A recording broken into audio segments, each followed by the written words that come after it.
word why. What a curious word. The kind of word that can make us cringe, feel defensive, or even distant.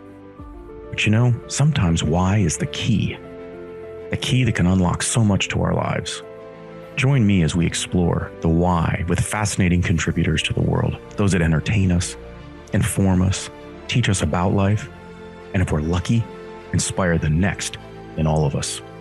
I'm your host, Dr. Rod Berger, and welcome to HeadRoom, a production of Rainlight and co-produced by Old Soul. Let's go. I am looking forward to this conversation. Those that have followed me know that I am very public about my love of the NBA and basketball growing up in Detroit during the bad boy era. And anybody who's even tangentially connected to the NBA and those that have been in. I mean, I've been very lucky recently to spend time and interview Magic Johnson and Baron Davis, Charles Barkley, and now we're going to continue into the ecosystem of the NBA with Chris Brickley. Really excited to chat with Chris. So after cultivating a strong relationship with stars like Carmelo Anthony, by the way, who we thought might have been a Piston way back when. I know I'm older than you, Chris. While he was serving as a player development coach for the New York Knicks, Chris eventually decided to go out on his own, and it looks like it's paid off handsomely in a lot of different ways, in the ways in which he's influencing the culture of the NBA and more. He's now an influencer. I mean, if you follow him, it's really the intersection of fashion, music, and lifestyle. Go to his Instagram, almost 2 million followers, and the images will just go down a rabbit hole, seeing everybody that you know and love in the NBA. He's got brand partners including Puma, Wilson, NBA 2K, Bose, BODYARMOR, Lids, Google Pixel, and Therabody, with now nearly 60 NBA players as clients. I think he's doing something right, and he's also giving back to his community back in New Hampshire as well, which we'll talk about that. But Chris, it's nice to spend some time with you today. No, I appreciate you. Thank you. Those are super kind words. I'm super excited to be here. Well, hey, look, I think that any young person would be completely envious of somebody in your position who gets not just to spend time with athletes, but to be a part of their growth and development, and really the relationship is what when I watch the videos on your Instagram, I'm thinking about the relationship and the trust that you have fostered with a professional athlete. But let's sort of go back before people knew who you were, they recognized you, they're coming to the gym and all these sorts of things. Like, when did you know, one, basketball was, you had the itch for it, and two, that this was your niche? Because look, I've known people in the entertainment industry, right, where they thought, they started off, they're going, man, I think I'm going to be an actor. I want to be in front of the camera. And things change, injury, all kinds of things happen, right? And they end up going, you know what? I'm going to be an acting coach, or I'm going to be a producer. And they kind of find their lane. Sometimes it's a pivotal moment. Sometimes it's just a happenstance. Talk about that from the early goings from you. Yeah. I mean, so, I grew up playing basketball, probably 4 or 5 years old. My dad had a little mini hoop in the house, and, I'd use it a lot. But then once I got to 11 years old, I met a coach, Frank Alosa. He ended up being my coach from 11 to my senior year of high school. And he kind of teach me work ethic, and he taught me even deeper than basketball. He just taught me how to treat people, but he used the game of basketball doing it. And so I think at 11, I started loving the game. I wanted to be an NBA player. I'm in high school, top 100 player. In my mind, wanted to be an NBA player. Go to college, and I think a really pivotal moment was I was at Louisville, and just seeing Rick Pitino, seeing how he conducted himself, seeing how he lived off the court, seeing how he treated players, kind of how he used basketball as it was every day it was life lessons. I learned more life lessons from Rick Pitino than I did in all of my years of school. And so I thought that was so cool. And at that moment, I'm like, all right, well, I'm not playing much at Louisville. I'm not going to make the NBA. I think I want to try to get into coaching. So at first it was coaching. I wanted to get into coaching. So I graduated my senior year. I was I've never heard of this. I was a player, and I was also an intern for Coach Pitino at the same time. So I'd be in staff meetings. I'd be at all the workouts, but then I was also a player. So it was really cool to build that relationship with Coach P. And then, he always told me, he was like, I'm going to get on you every day, but if you stay loyal to me for these years, I'll be loyal to you for the rest of your life.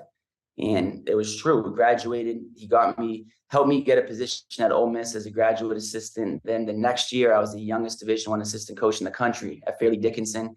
Did that for 2 years. And then he got me as like the youngest player development coach in the NBA. I was a director of player development for the New York Knicks. And I did that. And, through that, I started really getting to know players and getting to know Carmelo. And then I was like, man, I think there's a niche with this. Like, I think I can help players off the court and also on the court, using the game of basketball. And then from there on out, now I'm here. I love that background, and that it went to the coaching and the experience with Pitino that seemed to really foster this. But it also goes back to the original coach talking about relationships, and it just happened that basketball was the vehicle. I think people, especially fans these days, they're confused by today's professional athlete. They feel like they can get really close to them because of social media, right? And they're sort of everywhere. But it's such a changing time. And you also see sort of the older guard of the coaches, right? And even analysts. And it's like there's this disconnect because it's not just the sport. It's not just on the court, right? It's influencing, it's fashion, it's culture. And so you have really, I don't know if this is intentional or not, but as an influencer, we talked about sort of the intersection of fashion, culture, and sports. That's something that I think a lot of young people can absolutely resonate with. Was that a part of the plan out of the gate, or did you just happen to be sort of cooler than the guy next to you? I mean, how does that happen that you were able to combine those pieces? Because, it's like I just watched Steph Curry's documentary on Apple TV, right? And you see him training with his coach, right? And this sort of a thing. And it's like there's a family relationship, but man, it's a part of everything he's doing. For sure. I was thinking about that in advance of our talk today, which is, how does that happen? And are you typical in this space, or are you sort of a unicorn or sort of more rare out there? Yeah. So I guess it's all organic It is. From that same age, from like 11, 12, 13. I love music. Like I got the Wu-Tang Forever cassette double tape. My dad got so mad when he read the lyrics, like at like 12.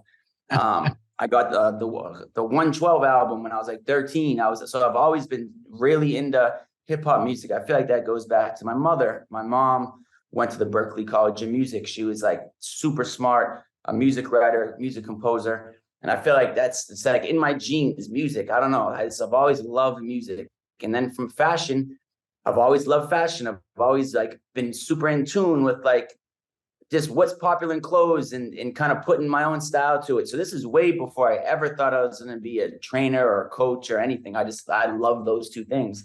And so then those things carried over to now. So, with the whole fashion and music thing, that's like organic. That's stuff that, if I wasn't coaching or training, like I would really be into music and I'd be really into fashion.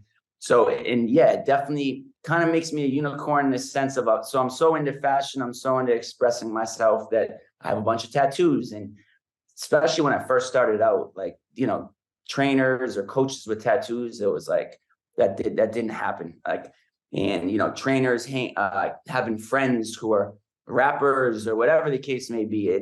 It definitely isn't a common thing, but yeah, it's definitely coming from an organic place. Whether I'm a trainer or a coach, I think I would still be into that same stuff. What do you think the impact is on young people, right? I mean, there's an irony here that you're a white guy, I'm a white guy. You're in an industry that there are not a lot of us playing professional basketball.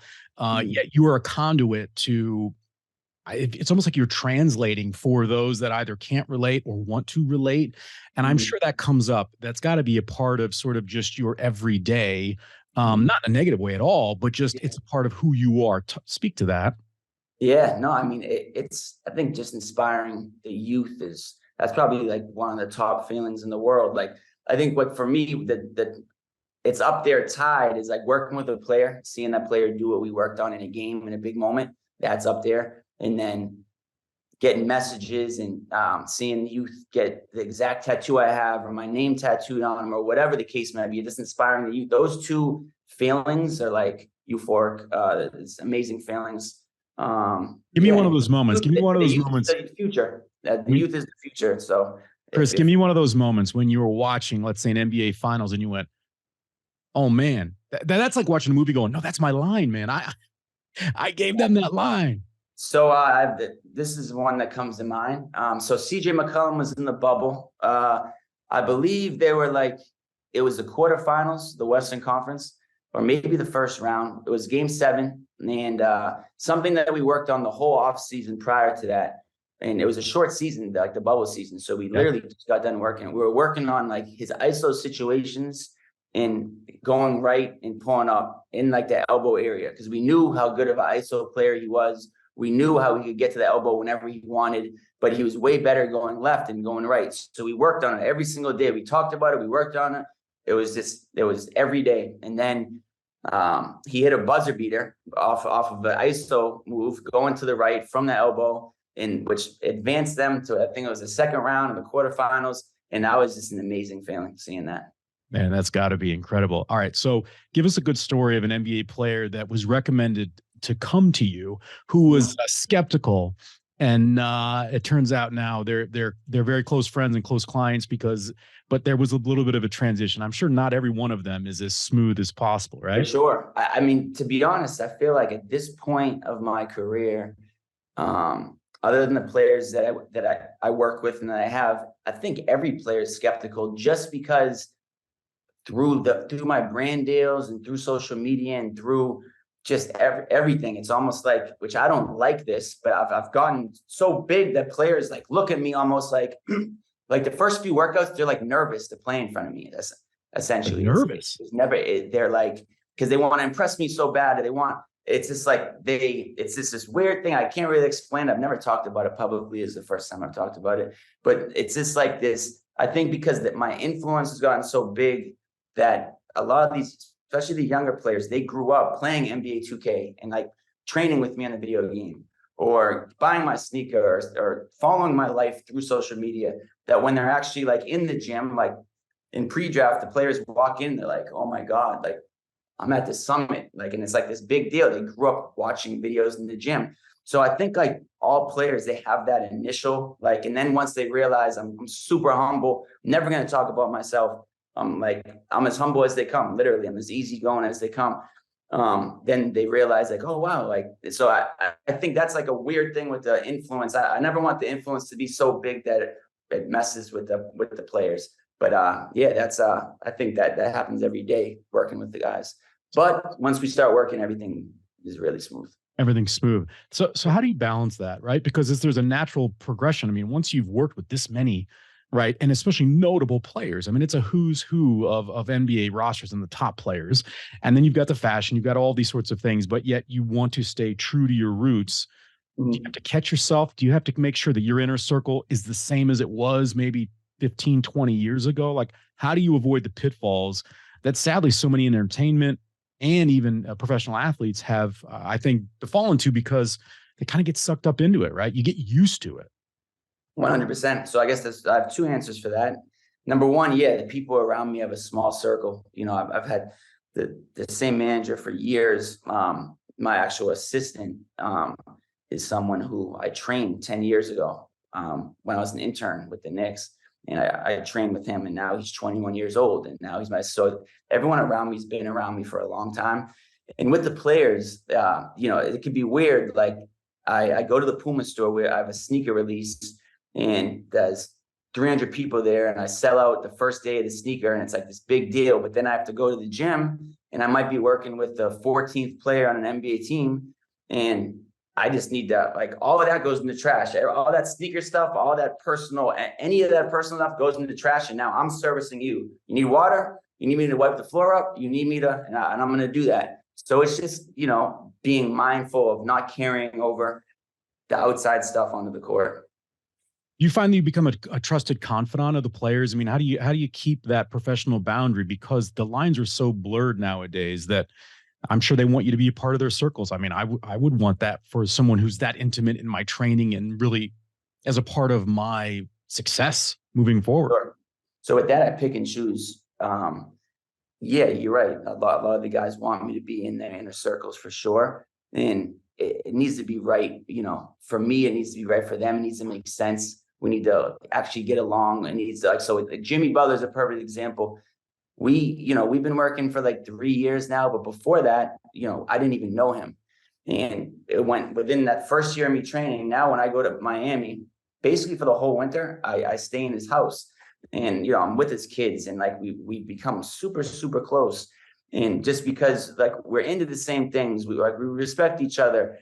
We have some of the same beliefs on certain stuff. And so if it works in an organic way, then the relationship will take it there. But I'm not forcing anything, and usually the players aren't either. So it's organic.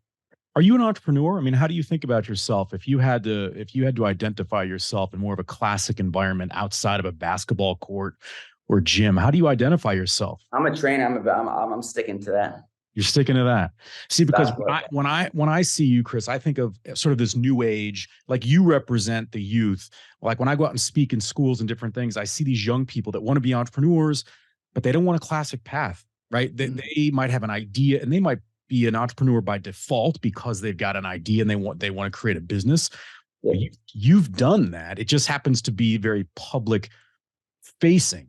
Have you had to really sort of bone up on business principles to be able to make sure that in essence you're not getting screwed, that you're not being taken advantage of? Because many times you'll hear these stories where the support, not staff, those that are supporting the people that we see and that we are become fans of, you run the risk of getting run over because you're not the one in front of the camera. You're not the one on the court or the field. So how did you learn some of that stuff from Louisville and Patino? Like, where did that come from? Yeah, no, I think I've learned as I've gone, for sure. And I think, so with what my job is, right? My job is being there for players, helping them get better at their games, whether that takes helping their mind off the court, helping them on the court, helping them make a righty layup, whatever it is. So through that path, I've been around these big names and I've seen how they move. So then when the time got there where I had a big influence, I just want to say this because it's super important. Anyone that says they want to be an influencer or says they want to be, like, it doesn't work like that. Like it needs to be organic. It needs to be like truly from the heart. Like whether I'm doing interviews, I have a deal, or if I have a sneaker deal or anything, I'm still going to be the exact same person I am today, exact same. And so my whole life is really organic. And so with kind of learning who to keep around me and people, I just think with what my job is, that makes me super sharp with the people around me, because I see it every day. I see these players that have bad people around them, bad management, whatever the case may be. And I've witnessed that. So then it's actually kind of makes the people around me's life a little miserable, because I'm like so on top of them because I know how it should look, because I've seen certain players, how they move. This is right. This is wrong. So it makes me super on top of the people around me. This episode is brought to you by the Happily Company. Their monthly date night subscription box, DateBox, has been used by thousands of couples to keep their relationships healthy and interesting month after month. Use code HeadRoom50 for 50% off your first date box. I'm going to make a guess here that you couldn't have had, in essence, the job or the role you have in this ecosystem of the NBA even 25 years ago, because it didn't exist. I mean, I'm thinking about like my beloved Pistons, right? Like when I think of trainers, right? There's the Arnie Kander, a name in the space, but we're talking about health training in that regard, or Mike Abdenauer. We weren't hearing about player development coaches, right? Sure. We were. It probably was in the NFL, or we were hearing about these former quarterbacks that are opening up their quarterback camps, like Carson Palmer, Jordan Palmer, and all these guys doing that sort of thing. But it really feels like, man, what I've been seeing in the NFL is something that is growing like crazy in the NBA. Was there that point when you were with the Knicks that you said, either did you look at other professional sports and see what they were doing, sort of, your I guess, contemporaries? So as of recent years, I'm so paranoid. I'm literally paranoid. It's probably not healthy, of like a trainer, like being more successful than me. So I literally studied trainers of all sports, super in depth. But prior to that, I didn't do that. And that wasn't the thing. And I think just watching Coach Pitino, so I think not many people know this. Coach Pitino is a coach, but every single morning he works his players out individually. Thought that was super cool. So I carried that over with the Knicks. And then I think a giant moment was Kawhi Leonard came to me while I was working with the Knicks, and he wanted to learn Carmelo Anthony's moves. This is before Kawhi was an all-star, before he won a championship. And I go to Melo. I'm like, so, Kawhi Leonard came up to me. He wants to learn some of your moves. Can I work with him for a few weeks? He said, yeah. We worked for a few weeks. And then that next season, that was his first all-star season. I believe he won a championship. like his whole career just elevated. And I'm like, damn. And Kawhi was hitting me. You know, we had a really good relationship. We're building it. And I'm like, wow, this is so cool. If I could like leave the Knicks and do this with like other players, that could be a pretty cool business. And so I've never told Kawhi this, but he was a huge influence on me leaving the Knicks. I had 2 more years left in my contract, and to leave a stable job with amazing health insurance, to not have that is, you would think that that's dumb. It's a risk. But I took that risk. I believe in myself. And I was like, all right, what I did with Kawhi, I want to do that with other players in the youth. And I've been able to do that. That really puts you up. I mean, if you think about top 1% in that regard, I think a lot of people have some incredible opportunities, but man, to actually then make or actionalize that opportunity and say, I'm going to jump off this cliff and do this. Were you like that as a kid? Take me back to New Hampshire, right? Like when you were in, was it Derry, New Hampshire? Derry, New Hampshire. I mean, was this with, you know, if we were just hanging out, we were buddies in the neighborhood, was that kind of, that was who you were? Like you were risk taker? You were no, something actually new? like I'm the like the opposite of a risk taker. Like I don't like sleeping in a tent, because I don't know if someone's like, I don't like putting myself in situations that I don't feel safe with. I for years I dealt with big anxiety leaving New York City. I couldn't leave home. I had to be home. I had to be at home, and I felt most comfortable at home. So for whatever reason, I live a very like comfortable life. I don't take any risks with my actual life. So I don't know what the heck happened with this basketball stuff, to be honest. And so, okay, so you're not going to go camping anytime soon. or anything that's not at home. I want to be home. I want to be in the gym. It's actually perfect that the gym's downstairs and I live upstairs. And you live upstairs. Okay, so talk about the tattoos then. Are the tattoos a way for you to communicate without having to open your mouth and say something like it's artwork? Like, tell me about the representation of what that means for you personally. For sure. I feel like, yeah, it started. I made a deal with my dad in high school. I said, when I get my first scholarship offer and you realize you don't have to pay for college, can I get a tattoo? He's like, sure. Get a scholarship offer. And I got against all odds with the basketball. Because in my mind, you know, I had a rough childhood. My mother passed, she committed suicide.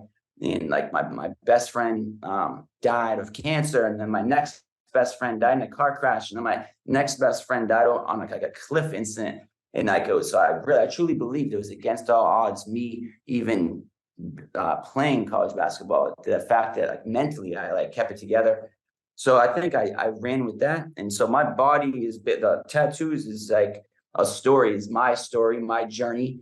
The way it's very detailed, the way it is, like my right arm is like all the bad things that's happened.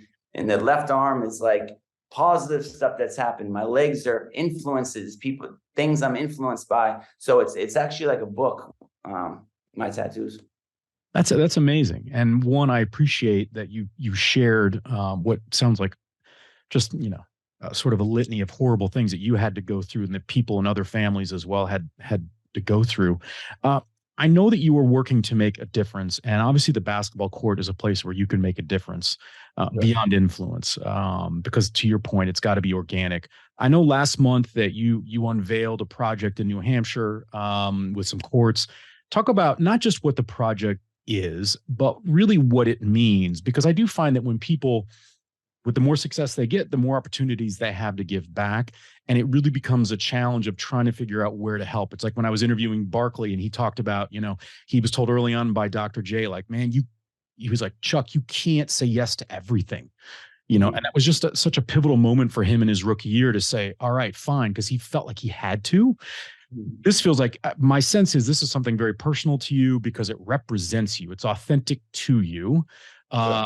Someone could say your brand, but it's authentic to you. So talk about the project and then really what it means for you long-term. And when you think about giving back.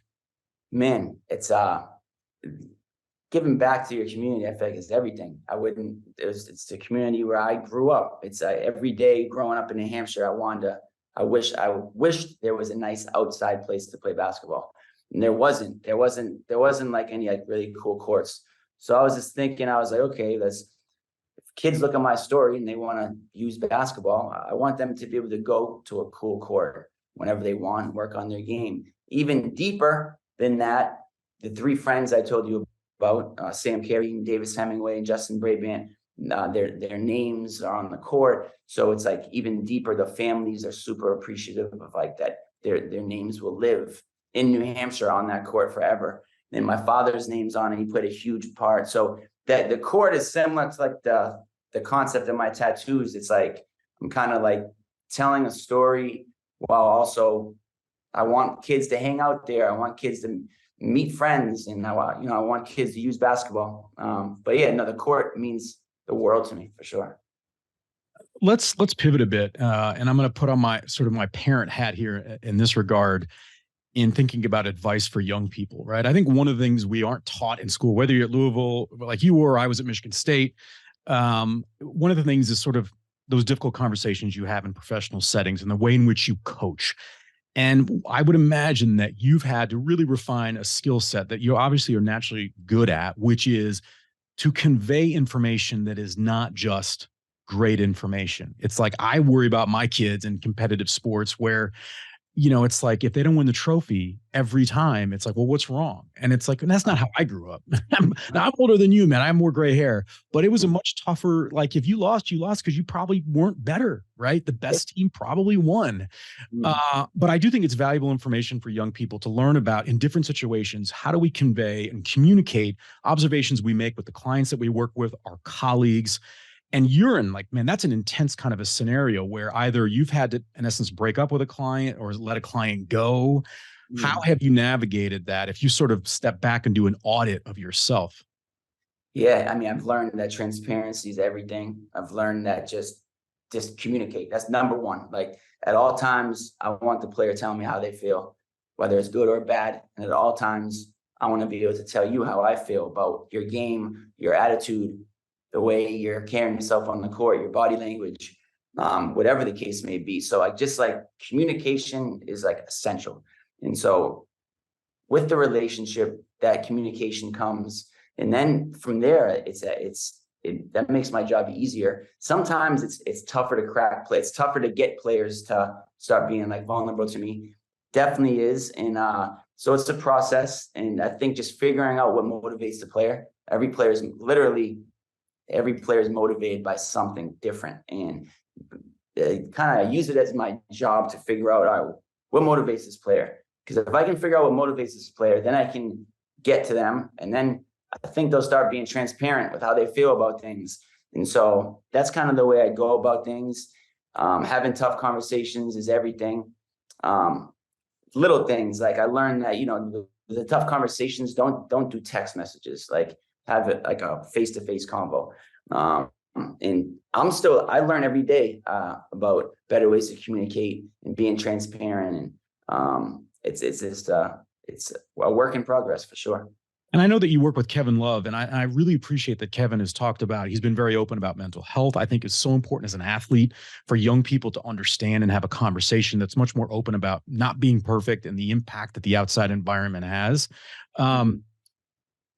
How does that play a role in the way in which you think about it, the way in which you actually converse with an athlete? Because I think the little known, the sort of the dirty secret is, whether it's an athlete or an entertainer, is they're pretty fragile egos. And I get that, right? Because they can't, in essence, hide like they could years ago, like go away from the court or the field and have their own space. They have no privacy whatsoever.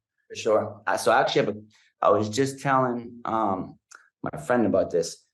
And I don't want to give players names, but I guess people could figure it out a little bit. Some of the biggest superstars I've worked with, like the biggest names in the game, they've gone through moments where they've sent me texts being like, I don't think I have it anymore. I can't shoot anymore. I've lost it. I've lost my step, lost my confidence.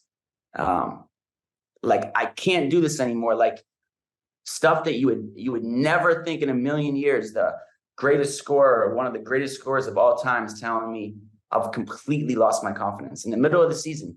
And at first, when I was like hearing this from these players, I was like, this is crazy. Like so-and-so is telling me that they have no confidence in their game. They feel like they can't make a shot. And at that moment, I realized, wow, like, everyone is human. Like it doesn't matter whether you have $800 million, whether you're a Hall of Famer, 12-time All-Star. It's everyone is the same. You lose confidence in life, you get it back. You have people around you that help you get it. And I think it's just, I think that was so, learning that early in my career helped me now. Cause now I'm working with so-and-so, whatever superstar. I'm like, okay, like he's going to go through bad days. He's going to lose his confidence. And like, but I'm going to be there to pick you up.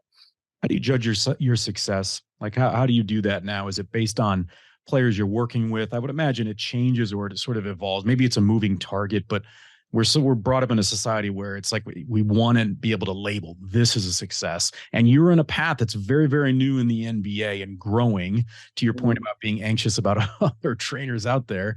How do you measure success, and when do you allow yourself to celebrate whatever amount of success you believe that you've achieved? Yeah. Unfortunately, I haven't gotten there yet with the celebration stuff as far as what I measure success for. So like you answered it, you said, or are you still figuring it out? So at first it was like, okay, how many all-stars can I work with? And I'm like, nah, that doesn't mean anything. How much money can I make? Nah, that doesn't mean, like, I've gone through so many different phases and I've realized like, that's not success. At the end of the day, if I make the people closest to me, if I'm making my dad happy at night, if I make my best friend, my manager happy at night, if I'm making my sisters happy at night, that's success. Like just making the people around me happy. And that's truly what I sleep the best at night, knowing that I'm making the people that I look up to happy. Do you plan for the future? I mean, are you someone that's strategizing and thinking about what you can do now that you've had these doors opened, or are you more organic? You just kind of let it come to you and make decisions that way? No, I think I plan. That's one of my weaknesses actually, is living in the moment. And that's actually something my father always tells me all the time. He's like, I worry. My only fear with you, he says, is that in 30, 40 years, you're going to look back and you haven't enjoyed the process. You haven't enjoyed it. He's like, I worry about that. So that him telling me that stays in my mind constantly. So I try and be present and express gratitude and constantly, because I'm constantly living in the future. I'm like, all right, like I'm always making mini goals. And like, I need to get this goal. I need to get this goal. I need to get this goal. And so I'm trying to slow down. I'm trying to just be more present. Yeah. You know, tell me about your relationship with your dad. You've mentioned him now a few times. It sounds like it's a bit of a, not just a father-son, but a brotherly relationship, mentorship. For sure. Yeah. I mean, I think it kind of that happens when, you know, I live with my mom full time and she committed suicide. So I think my father felt the need to be a mother and a father to me and a friend. And I think if he wasn't those things, I don't even know. I might be like this mental mess. But he helped me keep it together. And I owe him everything. That's why when the two courts back home, they wanted us to be Chris Brickley courts. And one of them is Chris Brickley court and one of them is Bill Brickley court after my dad. That's awesome. That is, you can just tell, even though those that are listening and not watching this, I can just see the change in your face, that it's right there at the surface. What's the moral of the Chris Brickley story? What do you think the moral is? The moral is that I'm like everyone else. I'm constantly learning, constantly messing up. I'm disappointing people around me. I'm making people happy. I'm just a human. I make mistakes and I learn and I try and be better. And it's just a constant of that. And so I think when people look at me, I want people to relate. Like, damn, I'm like, no matter what your job is, like I can relate to that. You know, I've gotten lost. I've came back. I've learned. I just want to be relatable. Well, I think you're incredibly relatable. I think that what's fascinating about you, Chris, is that we've grown up when influencers started, right? When we thought about the initial sort of what in the world is an influencer, the big knock was, yeah, but what's their talent? Just because they're a recognizable face. And I won't name names. We all know these names, right? These in quote unquote influencers. But I love the inverse of this, which is no. There's a talent. There's a young man who decided and understood, man, maybe there's a different path for me, and the love of my life being basketball. And you took your lumps, you took your lessons, you worked with Patino, these sorts of things. And then when the door opened, you jumped at it, right? Like that's the story of what influence should be. And I think that that's an incredible lesson for young people when they think about how do they want to make a difference? Do they have to worry about the money? No. Can they worry about maybe their talent and where they can and put that to work best? I think it's awesome. Where should people go to follow you? I mean, I know you have you're up to 1.9 now million followers on Instagram, but like, how can people follow your story? Because I think it's really compelling. You're so much more than just a ball on a court in that regard. I'd love for people to follow you that maybe haven't. Sure. Yeah. First off, I super appreciate your words. This has been one of the best talks I've had in a long time. But on Instagram, it's cbrickley603. And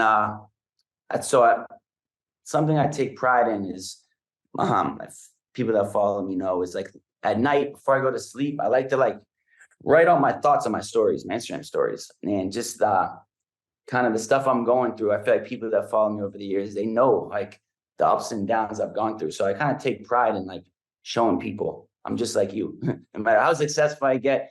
But yeah, Instagram, cbrickley603, and Twitter, cbrickley603. Those are like the two places you can follow me. Well, I hope the next conversation, it's in person, and you can give me some background information on my beloved Pistons, because we are on the path back, my man. My 11-year-old son he's convinced that we're going to win a championship in his lifetime. And I think it's going to be sooner rather than later. What a treat. Keep doing what you're doing. It's our favorite sport here in the household. You're a good guy, and that to me is the most important for all these young people who might be out there listening. We want to thank Chris Brickley. I'm your host, Dr. Rod Berger. Thanks for taking the plunge into HeadRoom, where we uncover the why behind the what and who impacting our lives. HeadRoom is a production of Rainlight and co-produced by our friends at Old Soul. I'm your host, Dr. Rod Berger, and this is HeadRoom.